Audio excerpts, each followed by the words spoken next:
Okay, so Cam Akers is already out for the season. Kind of funny, well, it's not funny to hear that, but it's kind of funny because they were building him up like he was supposed to be like the next Derrick Henry this year or something ridiculous. Again, I'm not saying he wouldn't be good, but he had way too much hype for a guy who had barely even played yet. Now, does it suck that he's going to miss an entire season?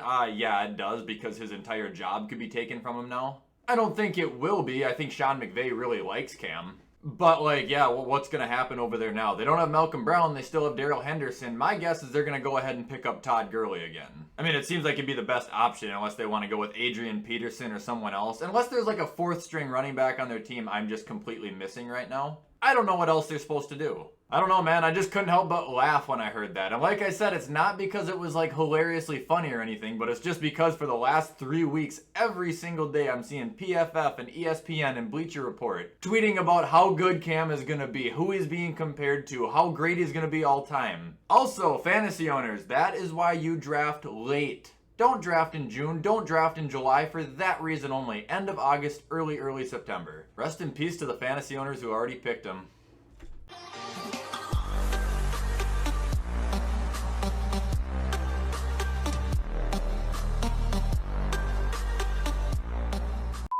Alright, what is up guys, and welcome back to another video. Now I know you're going to be expecting MLB The Show today, but I kind of blew it. I woke up really late. It's actually 10 o'clock a.m. right now, and I'm usually recording at 8. Meaning I don't have my PlayStation set up in here. I have nothing. I actually was going to play it today too, but it's probably going to be played tomorrow or Thursday. Instead, today we're going to be doing my top 10 NFL wide receivers of all time, because I made this list over the weekend, and I might as well use it since it's ready. Another very highly requested video that I'll be more than happy to do, but right before we do that, guys, I want you to head over to gfuel.com and use code WyattzWorld to save yourself a discount on any G Fuel products. Also follow my Twitter account, the link is in the description. Okay, on to the video.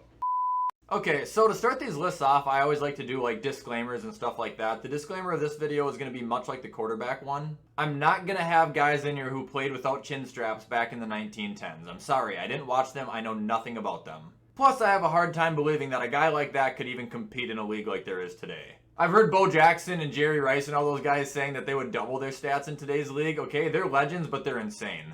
Just like baseball, dude, it's advanced more and more every single year. So, without further ado, let's kick us off with number 10.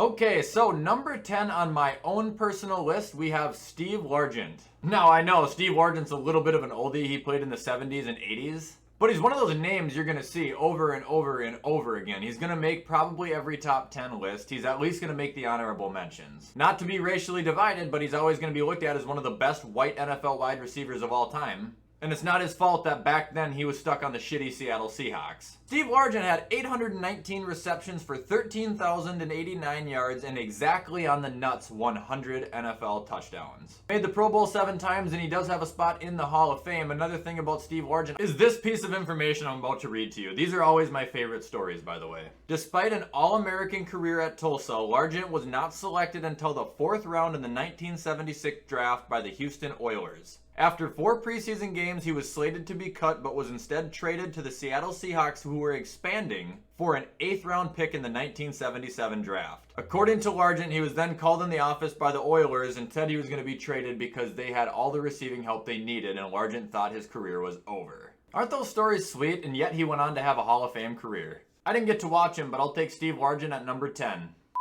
Alright, up next at number 9, we've got Tim Brown. If I would have really been paying attention to football as I was a kid growing up, I would have gotten to see a little bit of Tim Brown. He played until the early 2000s. He was mainly a Raider, but very vaguely, that's not the right word, very briefly played for the Buccaneers. My grammar is just dog shit, man. Anyway, Tim Brown finished his career with 1,094 receptions for 14,934 yards and once again, right on the balls, 100 touchdowns. Brown's also been to the Pro Bowl 9 times, made the NFL 1990s All-Decade Team, won a Heisman Trophy in college, and was a co-leader for NFL receptions in 1997. Now, unfortunately for Tim Brown, he never won a Super Bowl, but that's because he was also on a pretty shitty team at the time. The Raiders. There are only 10 people in NFL history to catch 100 touchdowns. Only 8 of them are receivers, and one of them, again, is Tim Brown. Little bit of an old head, still a productive soul. Always managed between 7 and 10 touchdowns a year. Usually got around 1,000 receiving yards a year. He hung around in the league for a long time.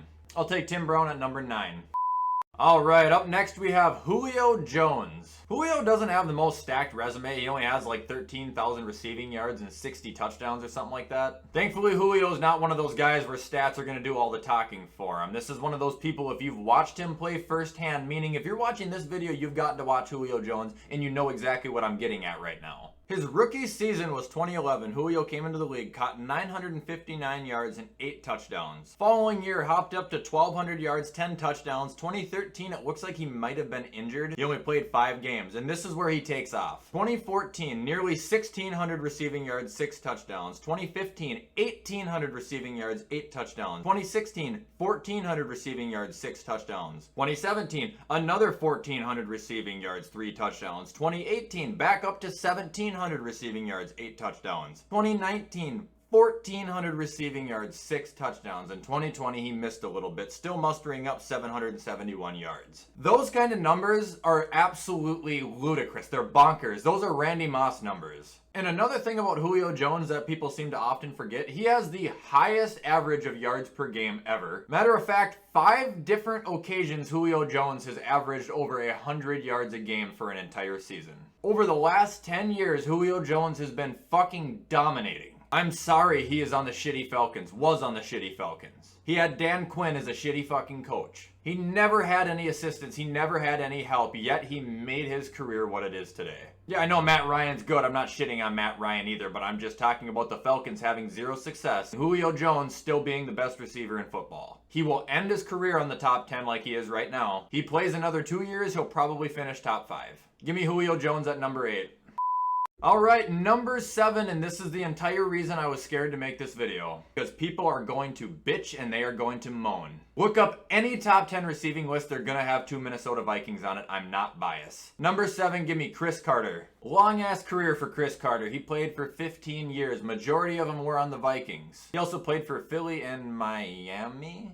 Not sure on the last one, I'll find out in a second here. But Chris Carter, through his 15-year career, had 1,101 receptions, 13,899 yards, and 130 receiving touchdowns. Carter has also had 2 first-team All-Pro selections, 1 second-team All-Pro selections, 8 Pro Bowls. He led the league in receptions in 1994. He led the league in receiving touchdowns 3 separate times in 95, 97, and 99. He also made the 1990s All-Decades team, and he's had his number retired from the state of Minnesota. He ranks 13th all-time in receiving yards. He ranks 4th all-time in receiving touchdowns. Chris Carter's another fun guy to talk about because he was actually only a 4th-round pick too by the Eagles. However, even though the Eagles didn't hang on to him, in 1987, the coach Buddy Ryan coined one of the most famous quotes on Chris Carter while saying, "All he does is catch touchdowns." Then, in 1989, for having off-field issues, Chris Carter was cut by the Eagles, signed by the Vikings, and turned out to be one of the greatest wide receivers of all time. For like the first 6 years, he had a lot of yards one of those years, but he didn't do shit. And then it was 1993, it just went boom. 8 straight 1,000+ yard season. Here's the touchdowns on those years, by the way. Starting in 93. 9 touchdowns, 7 touchdowns, 17 touchdowns, 10 touchdowns, 13 touchdowns, 12 touchdowns, 13 touchdowns, and 9 touchdowns. All he does is catch touchdowns. Give me Chris Carter at number 7.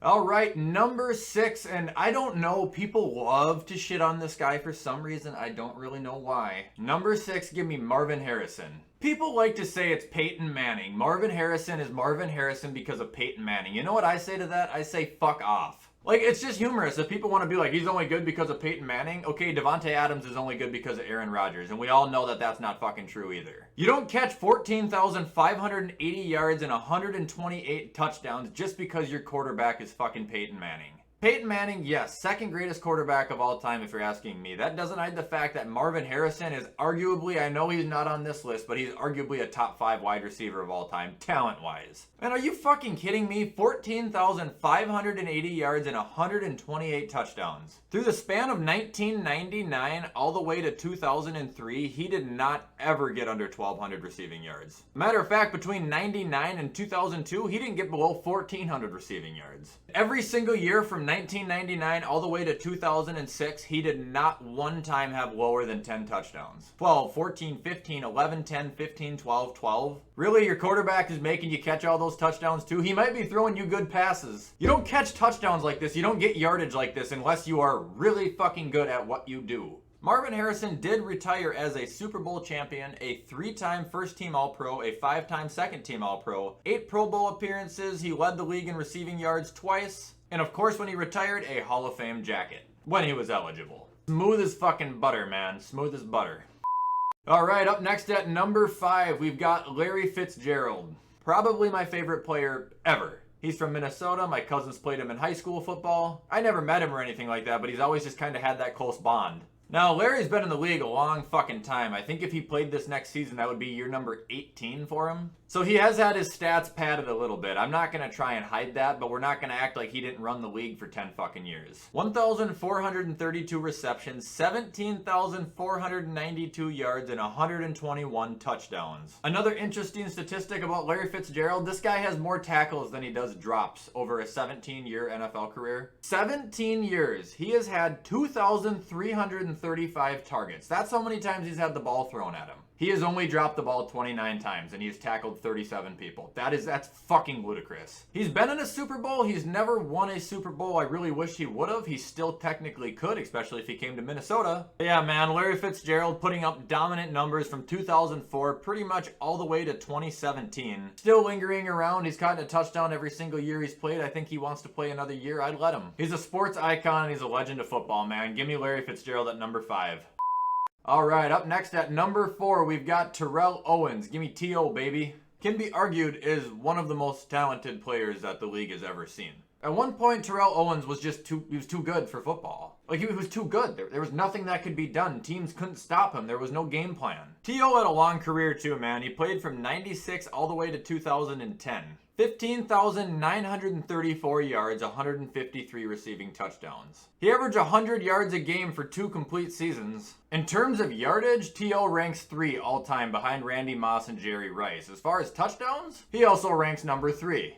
Now, the only thing about T.O. that kinda hurts him is accolades. He doesn't have a lot to his career, as much as you'd think a guy of his caliber would. I mean, he has 5 first-team All-Pro selections. Obviously, he's fucking great. Like, if you have that, you're obviously something special, but first 5-team All-Pros, 6 Pro Bowls, 3 touchdown receiving leaders, that is it. He didn't win anything other than that. He's in the Hall of Fame. He got in the same year Randy did, I'm fairly certain. At least he got either the year before or the year after, if not the same year. But he didn't win a goddamn thing. I mean, he might have won like the biggest tool bag in the league for 5 years straight because this guy was the most hated man in football. He was basically like, okay, imagine Juju Smith-Schuster if he was actually really fucking good at what he did. That is who T.O. was. He was a cocky asshole, but he backed it all up. But like I said, as far as talent goes, sheer strength and just him being a freak of nature, I would take him at number 4 all-time on the receiving list. He is the one guy who I think could potentially still play. He claims he can. I'm not 100% certain, but if you gave him a full season and he didn't get hurt, it wouldn't be the best looking, but he could still do it.